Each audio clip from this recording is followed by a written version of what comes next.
No sir, good afternoon.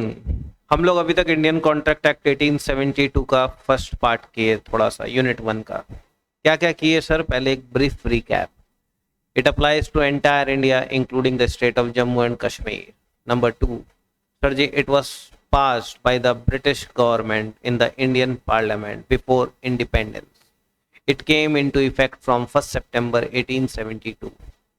Sir, contract. The definition is given under section 2, clause H. An agreement enforceable by law is known as contract. There are two major parts of contract: agreement plus enforceability by law. Agreement. The definition is given under section 2, clause E. Every promise and every set of promises forming the consideration for each other is known as agreement. For an agreement to take place, there must be two parties. One is known as the offerer and the other is known as the offeree. The person who makes the proposal is known as the offerer, and the person to whom the proposal is being made is known as the offeree. As soon as the offeree accepts the proposal, he is called acceptor. A proposal, when accepted, becomes a promise. Now, enforceability by law. To enforce anything, there must be some kind of a legal obligation on the part of the parties to perform. Otherwise, it cannot be enforced. Three things can never be enforced by law: anything which is illegal, number two, anything which is opposed to public policy, and number three, social arrangements. They cannot be enforced. Now, after that, we move to the difference between the agreement and contract. All contracts are results of agreements, but all agreements may not result into a contract. Agreements can be social, legal, illegal, anything, but contracts must be legal. Then only those agreements which are legal in nature and that can be enforced by law, can only be treated as contracts. And then agreement is a wider term since it covers every type of agreements, but contract only those agreements which are enforceable by law. So these are the things which we basically discussed in the differences, and the definition also can be treated as a difference. Then sir, we move to the various elements which are essential for the making of a contract as specified under section 10, in which there was an agreement, free consent, sir, lawful consideration, lawful object or legal object. Then you have got it should not be something which cannot be performed. It should not be expressly declared to be void, expressly declared as void, and something like competency of the parties. The parties must be competent to enter into the contract. These were the things, two parties that were not mentioned in section 10, but they are implied. Should not be supervening impossibility or impossibility of performance, intention to create legal relations. So these are the things that were covered. Then we move to basically the different types of contract. So we did the different types of contract, the first part, on the basis of validity or enforceability. Number one was valid contract. A contract which can be enforced by law is known as valid contract, which contains all the essential elements of contract is called a valid contract, which can be enforced by a court of law. Then we had void contract. Void contract is given under section 2, clause J. A contract which ceases to be enforceable by law becomes void when it ceases to be enforceable, जिसको हम लोग फिर enforce नहीं कर सकते. It can be void ab initio, that is a contract with a minor, or it can be void from a later date due to the happening of any uncertain event which is not in the control of anyone, or by change of law, whatever we say. In the case of void contracts, the parties cannot claim any kind of damage, and they are also not liable for any and they cannot compel the others to perform that contract because it is void, null and void. Then we move to voidable contract, section 2, clause I. An agreement is voidable. An agreement is said to be voidable when it is enforceable at the option of one or more parties thereto, but not at the option of other or others. is known as voidable contract. This can only happen when there is absence of free consent, and in this case only the aggrieved party has the choice, or he can exercise the right of basically avoiding the contract or continuing with it. He can avoid the contract within a reasonable period of time if he desires so. Any problem with this thing? So what was my definition? A contract which is avoidable or enforceable at the option of the aggrieved party, but not at the option of the person who has exercised undue influence or some kind of coercion, mistake, misrepresentation, fraud, whatever. These are the 5 things where free consent is absent. We will come to it later on, which is being discussed in later units. Then we move to illegal contract, which is basically forbidden by law.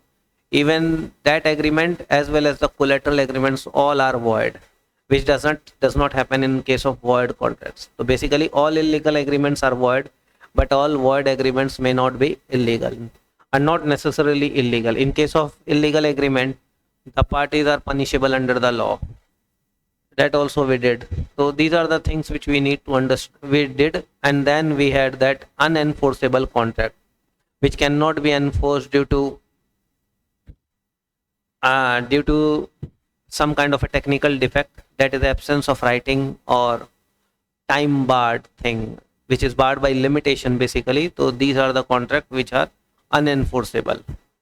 Now moving to the next part, on the basis of formation of the contract. Now we are moving to the next part, basis of formation of the contract. One is known as the express contract. Express contract means any contract which is made by words spoken or written is known as express contract. So if you are basically entering into a contract over the phone and the lines are recorded, so basically we enter into that type of contract is enforceable. When we take a loan against credit card over the phone, only telephonic conversation, that thing happens. So that record is being kept as the evidence that you have taken the loan, so you are liable for the amount. That is what express contract is all about, when it is written or what's spoken. Then you have got implied contracts, which come into existence by implication. There is nothing to speak, but by the action of the parties it is implied that you are entering into the contract. Example, basically if you are going into a restaurant and you are eating there and is serving you the food, so you are implied now you are going to pay for that thing. So that is an implied contract. Maybe you didn't say that you will pay for it, but it is implied. You are standing at a tea shop and you take 1 cup of tea there, so you need to pay for that. If you are basically coming from a train or something like that and a coolie comes and pick up your luggage, then also you need to pay for that, yes or no. If you do not object to it and if you do not restrict that person from picking up the luggage and you enjoy that ride or the benefit, then you need to pay for that particular favor which you have taken from that coolie basically. Then we have got the tacit contract. The word tacit basically means silent. Again, it is a type of an implied contract only. In this case, the parties are silent, they don't speak basically. Example will make it clear: the auction sale. In the case of auction sale, how the contract is being executed? By the fall of hammer. Is it so anyone is saying no? But when the hammer falls for 3 times on a particular bid, the sale is executed. In the same way, when we are withdrawing any money from the ATM, again, what will happen? So the same thing, we are entering into a contract with the bank. Is it so the ATM machine is saying anything? No, but that contract is valid. If you are taking out the money from the ATM, your balance will be deducted from the bank account. Then sir comes quasi contract. Basically quasi contract. What a quasi contract? Sir, quasi contracts are basically, they are not actually contract, but they resemble like a contract. They are like contracts. Quasi rent, which is not actually rent, like a rent. Quasi word means like. So it is not actually a contract, but it is like a contract. The law says it will be treated as a contract. Maybe the parties have not given offer acceptance or something like that, but it will be treated as contract. It is based on the principle of equity, justice, and good conscience. No one can enrich himself at the expense of other. Example, finder of lost goods. If you find my pen and you claim that this is my pen, so is it so that it will belong to you? No, you need to give it back to me. That is finder of lost goods. Is it so we had a contract that you will find my pen and you will give it to me? So finder of lost thing. There's nothing like that. There's no contract in that, but it will be treated as contract. That is what it is all about. Another example, if money or thing is being delivered under mistake, is it so you will become the owner of that thing? No. Necessary supplied to minor, the parents are liable. These are the things where this quasi contract concept comes into existence. You will come to know about the minor thing later on when we proceed with the chapter. Even there is a unit particularly dedicated to quasi contracts and contingent contracts. We will come to that also.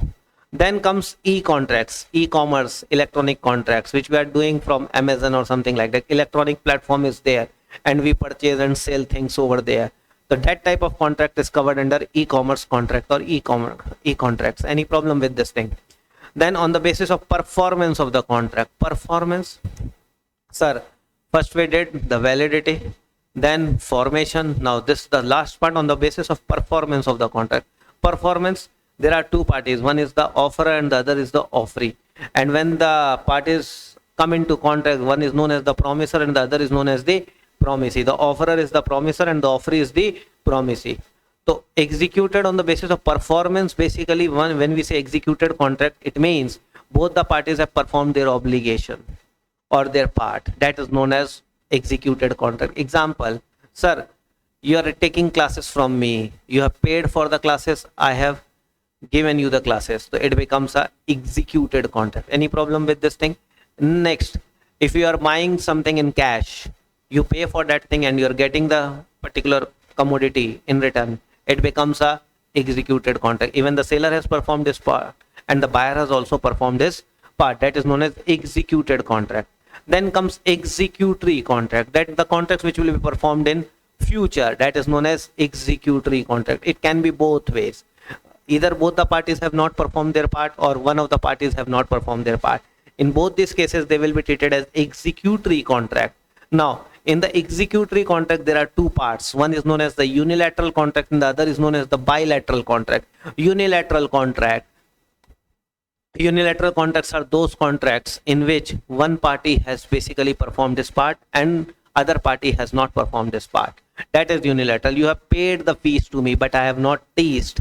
In that case, the obligation from your part is complete, but my obligation is outstanding. In that case, it will become a unilateral contract. One party's performance is outstanding. Any problem? Then comes bilateral contract. What do you mean by bilateral contract? Bilateral contracts are those contracts in which both the parties have not performed their part. In that case, it becomes a bilateral contract. Even I have not teased and you have not paid to me. You have basically made an agreement with me. From the next month, I am going to have tuitions from you. The next month you will pay, and from the next month I will deliver my lectures to you. So in all these cases, it becomes a bilateral contract. Any problem with this thing? Any issue? Settled? Now we will move to the most important part, the proposal or offer. From now till now, I think everything is clear. You can basically read everything from the book and you can understand, I think. Now, sir, coming to the offer or the proposal. Definition of offer. Section 2, Clause A deals with offer. What does it say? Basically, according to Section 2 or as per Section 2, Clause A of the Indian Contract Act 1872, when one person signifies to another his willingness to do or abstain from doing anything with a view to obtaining the assent of that other to such an act or abstinence, he is said to make a proposal. Sir, the definition is very big. Again, let me repeat. When one person signifies to another his willingness to do or abstain from doing anything with a view to obtain the assent, with a view to obtaining the assent of that other to such an act or abstinence, he is said to make a proposal. This is what proposal or offer is all about. Sir, can we elaborate? Yes, sir, definitely. When one person, jab ek banda, if one person signifies to another his willingness, is saying, that means signifies to another, that means if you are basically going to make an offer, you can't keep it to yourself. Now I want to sell you this house for rupees 50 lakh, but I am not saying it I am happy. I want to sell you this house for rupees 50 lakh, but I am smiling and not saying anything. Is it so? My offer or my thoughts are coming to you. You are able to understand that thing? No, you will not come to that. So how you are going to make an, basically how you are going to enter into a contract with me? So in that case, you need to communicate.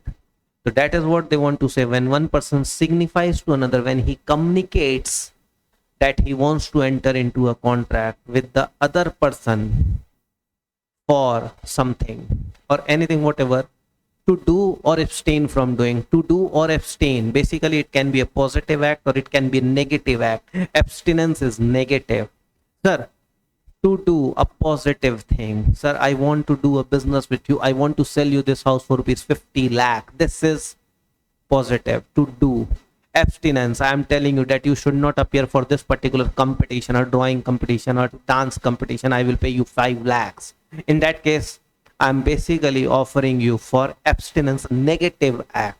So again, when one person signifies to another, there must be two parties. I said the other person is known as the offeree or the acceptor or the promisee, whatever you say. His willingness to do or abstain from doing anything with a view to obtaining the assent, with a view to obtaining the assent. You are making an offer, we are making a proposal. Why? Because you want that other person to enter into a contract with you. But if you're making a mockery, basically you are going to mock him. In that case, it is not offer and it is not justified also. Suppose you ask a taxi driver, will you go to X place? He said yes, and you say yes, you go. I will not go. It's not justified, na? So you are basically making an offer because you want to enter into contract. You are not basically wasting the time of the other person. Got it? Now, obtaining the assent of that other to such act or abstinence is said to make a proposal. Whatever may be that, to do any act or not to do any act, for that particular thing you want his assent, and if he agrees, there will be a legal contract, provided all the essential elements of contract are also present. Any problem with this thing? So sir, what is the definition? Section 2 clause A defines offer. When one person signifies to another his willingness to do or abstain from doing anything with a view to obtaining the assent of that other to such an act or abstinence, he is said to make a proposal. Any problem? The person who is making this offer or proposal is known as the offerer or the promiser, and the person to whom that proposal is being made is known as the offeree or the acceptor or the promisee, if it turns out to be an agreement. Any problem?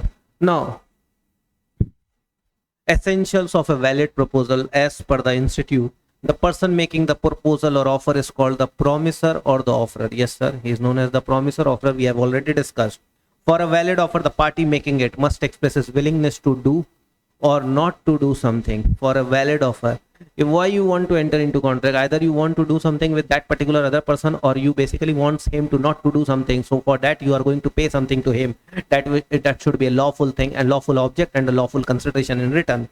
Sir, a willing to sell his good at a certain price to B. I said na, I want to sell you this house for rupees 50 lakh. This is for doing something. A is willing not to dance in a competition if B pays him something, not to do anything. That is the negative act. The willingness must be expressed with a view to obtain the assent of the other party to whom the offer is made. Basically, we are saying that we want to enter into the contract with you, not basically you're wasting the time. Any problem with this thing? Now, A example where A tells B that he desires to marry by the end of 2019. It does not constitute an offer of marriage by A to B. He's telling that I will get married by the end of 2019 or 2021 as the case may be. But he's not saying that I want to marry you. In that case, it is not at all an offer. It's just an intention that he will be doing this thing. His dream to get married. Therefore, to constitute a valid offer, expression of willingness must be made to obtain the assent or acceptance of the other. So for that particular thing, he need to say that he wants to get married with B by the end of 2019. Are you ready? That is what the thing is. Thus, if in the above example, A further adds, will you marry me? It constitutes an offer. She may say a yes or whatever. Got it? Offer can be positive as well as negative. Doing something is a positive thing, and not to do something is a negative, or abstinence is a negative thing. Both are covered under an offer. So you cannot say offer is always for doing something. It can be for not doing anything, or abstinence, or a negative thing. A offers to sell his car to B for rupees 3 lakh is an act of doing, yes or no? Correct. Sirji, when A asks B after his car meets with an accident with B's scooter not to go to court, and he will pay the repair charges to B for the damage to B's scooter, it is an act for not doing or abstinence. Any problem? It happens now when we drive. Basically, we can met with the accident, and the person who is at fault may pay us the repairing charges, and we avoid going to the court or to the sergeant or the police officer. Got it? Now, what are the different types of offer? How made and to whom made. Basically, there are two ways. How made express, and the other is implied. We already did express contract and implied contract. Remember, these are the two parts. Express offer, the offer which is made by words spoken or written, is known as express offer. We have communicated and the other person has heard it or read it. Basically, implied offer, there is no need to speak. It is implied by the conduct of the party. The example, basically, while we are traveling by a metro train, so if anyone boards that particular train, the train promises to take him to the next stoppages, yes or no? Is it so? The conductor always comes out of the train and says, yes, we will go to this place and that place. No, it is an implied thing. If you board that particular train, all the intermediate stoppages which are coming in that particular journey, the train will drop you to that particular stoppages, and in return you need to pay something. Yes sir. In foreign, basically out of India, people board buses and they don't need to say anything, because they know the routes, and in that particular route, any place where the bus basically stops, they can get down. Yes or no? Now, to whom made? An offer can be made either general or special or specific offer. General offer, which is made to the world at large, is known as general offer. Sirji, general offer, I have made given an advertisement. I want to sell this house for rupees 50 lakh. I am not saying that I am going to sell this house to you. So anyone who is interested can apply for this, yes or no? In that case, it is a general offer. Anyone can accept it. A specific offer, when it is made to a particular person. Basically, you are coming to me and you want to take tuitions for accounts, law, whatever. So in that case, you are making this offer to me. In that case, it becomes a specific offer. I will either accept it or reject it, as the case may be, yes or no. It becomes a specific offer. Any problem with this thing? In this case, a specific offer or the special offer comes into existence. Any problem with this thing? Now, suppose, again, the offer must be communicated. I said, you come to my coaching center, you are standing outside the gate and seeing me, but you are not saying anything. Is it so I am going to understand that you want a tuition from me? Is it so I will understand that you want a law tuition from me? No. You need to communicate. You need to speak up. Then only it will be treated as a proper offer. Yes or no? Now, classification of offer. Classification, there are 5 types basically: general, specific, counter, cross, and standing offer. These are the 5 types of offer. We are going to discuss each one of them one by one. Number 1, general offer, basically which is made to the world at large. Anyone can accept it, is known as general offer. So Sirji, that is known as general offer. There is a very famous case law, Carlyle versus Carbolic Smoke Ball Company. You need to remember the case law, because sometimes they ask what is the famous case law in relation to general offer. So Carlyle versus Carbolic Smoke Ball Company. In this particular case, what happens? The case law is being discussed over here, but I am going to say the same thing in just to you people. Sirji, Carlyle Carbolic Smoke Ball Company basically advertised in several newspapers that they are going to reward any person who basically a reward of euro 100 to any person who contracted influenza after using their prescribed medicine in the prescribed way, using the smoke ball produced by the Carbolic Smoke Ball Company. Now, Mrs. Carlyle accepted the offer. She took that particular vaccine or medicine in the prescribed manner, smoke ball, and she took it and she contracted influenza. In that case, she basically claimed the reward of 100 pounds or something, euros, and the court said yes, it was a general offer, so she can basically claim that particular reward. That is what. Special or specific offer which is made to a particular person or a group of person, that is known as specific offer, or a particular company. You are basically you're making an offer to me that you wanted tuition from me. In that case, it becomes a specific offer. You go to a doctor to show yourself, it becomes a specific offer. Cross offer, when two persons exchange identical offers. Cross, in ignorance of each other offer. We are exchanging identical, similar offers, everything same. Both are giving the same offer to each other, everything same. Is it so? It is going to happen. It is merely a coincidence. In ignorance of each other. If I knew that you are going to give me the same offer, I would not have offered you the same thing. And if you know that I am going to give you the same offer, you would not have offered me that thing. Example, suppose I'm sending you a message through WhatsApp that I want to buy your house for rupees 50 lakh. At the same time, your net was off and you are also making an offer to me through a normal messaging that I want to buy your house for rupees 50, I sell you my house for rupees 50 lakh. We are exchanging the same offer, yes or no? If you would be aware of that I have sent you a WhatsApp message, or I was aware that you are going to send me a message, is it so that we would have sent both of us would have sent the same message? No, it's just a coincidence. But in this case, both of us are offerers. So in case of cross offer, it will not result into an agreement. One will have to be an offerer and the other will have to be an offeree. In that case, both of us has received the same message, so I will have to, or you will have to call me that yes, I accept your offer. So the other person will be the offerer and you will become the offeree. That is the thing. Now, counter offer. Counter offer basically when you accept anything with conditions or qualifications, it results in counter offer. The earlier offer lapses, a new offer comes into an existence. An offer against an offer is known as counter offer. The offerer becomes the offeree and the offeree becomes the offerer. Places change. So bargaining. I told you I want to sell you this house for rupees 50 lakh. I am the offerer and you are the offeree. In return, you said, sir, I will buy your house for 45 lakh. Are you interested? Are you willing to sell? In that case, is it so that you have accepted my offer? No, you have rejected my offer and in return you have given me a new offer. Yes or no? That new offer is known as counter offer. In the earlier offer, I was the offerer and you were the offeree.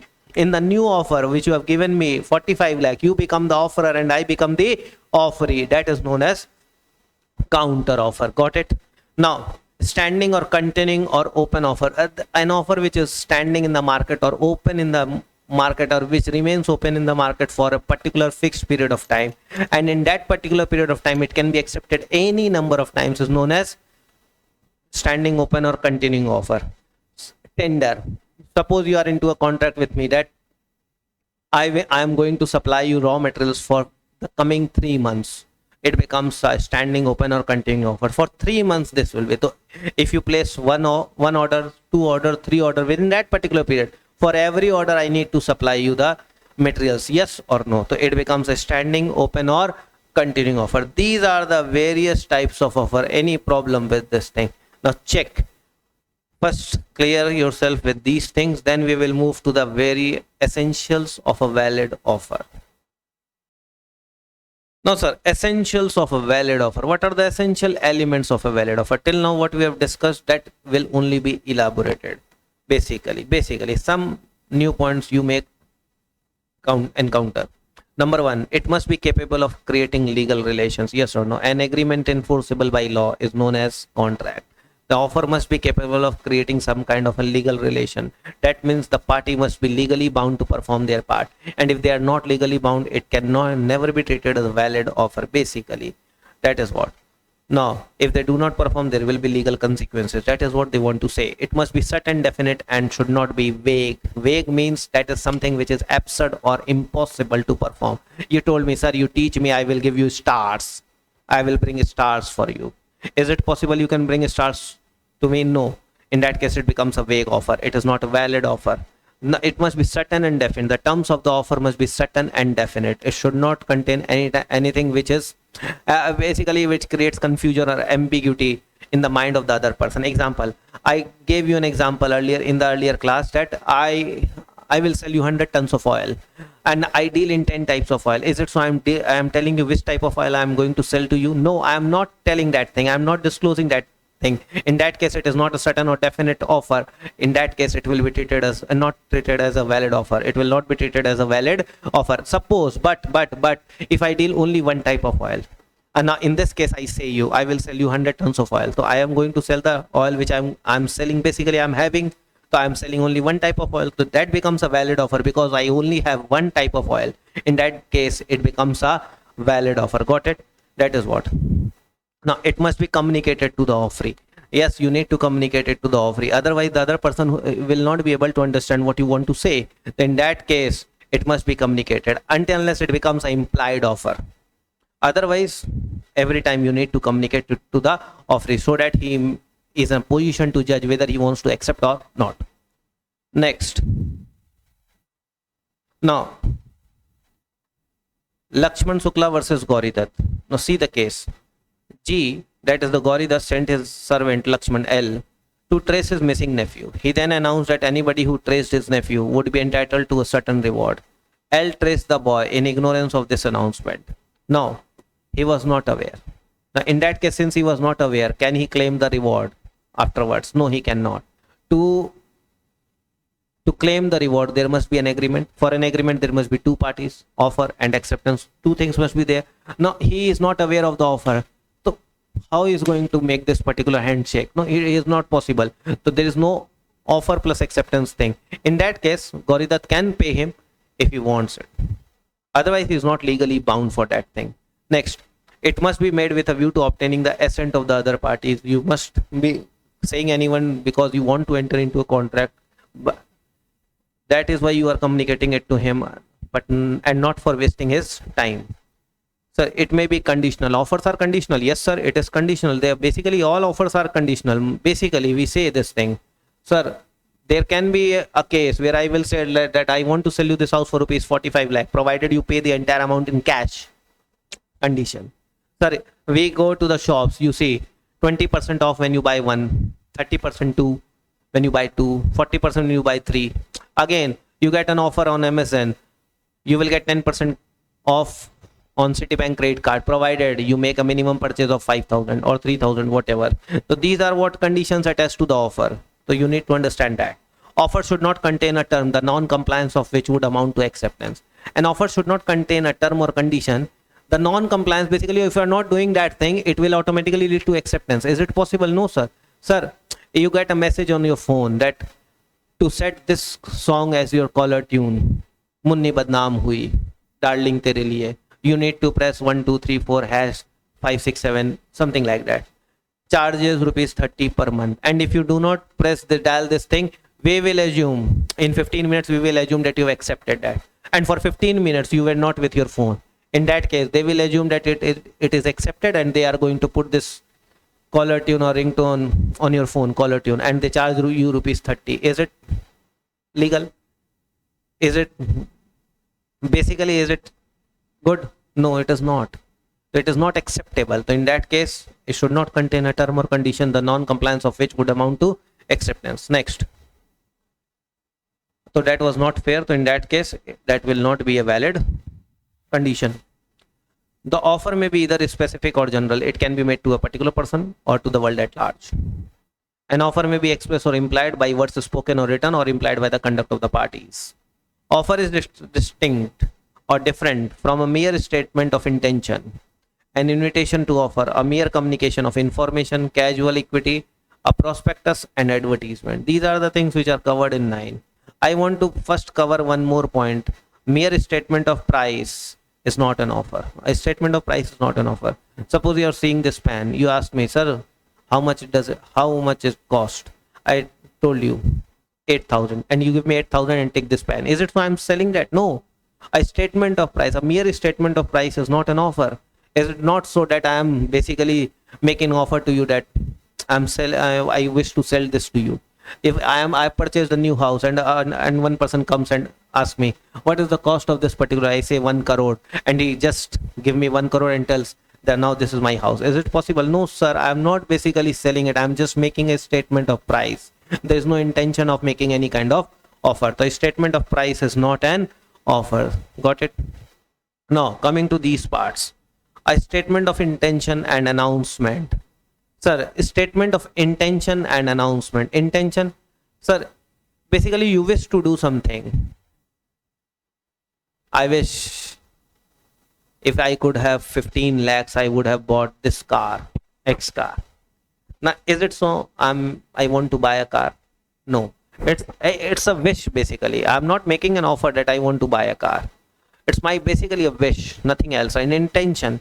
A father wrote example. A father wrote his son about his wish of making him the owner of all his property. Is mere a statement of intention. He just basically telling that I wish. So in that case, it cannot be treated as an offer. And the son comes, yes, yes, I accept. No, you cannot. An announcement to give a scholarship to children scoring more than 95% in 12th board is not an offer. Basically, in the rallies, election rallies, whenever there is some kind of election, every party promises that when we come to power, we will give this much of money to each person, we will give this scholarship and that, this, all those things. Is it so everything is being complied or later on announced? They will be announced in the due course, yes or no. So an announcement basically doesn't make this thing an offer. An offer must be distinguished from an answer to question.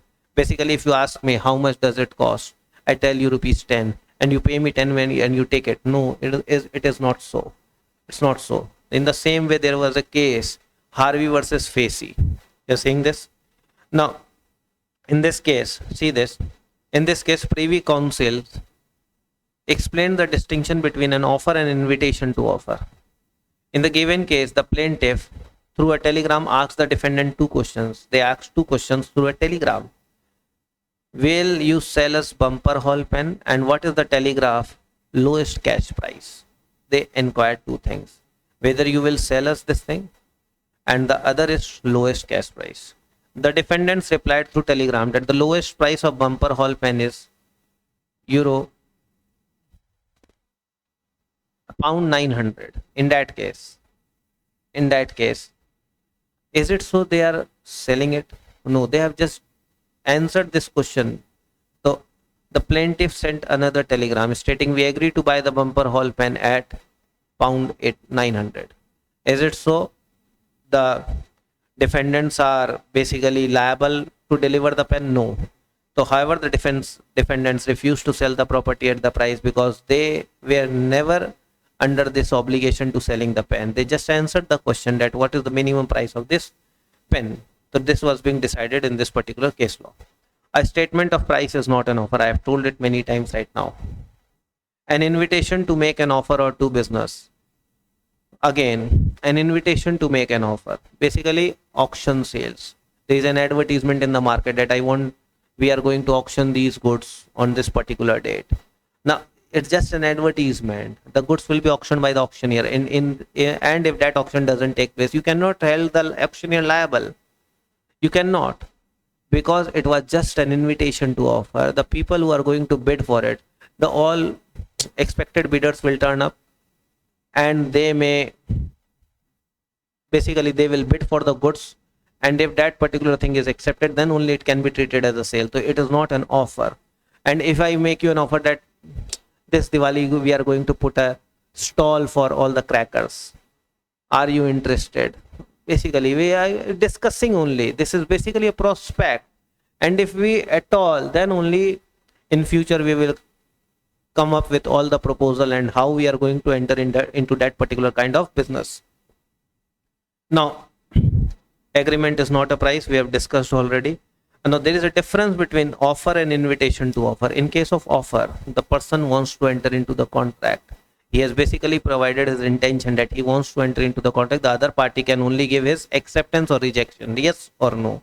But in case of invitation to offer, basically the person who is making an invitation to offer, he basically wants to invite offers, that he want you to make an offer, then only he is going to basically discuss it.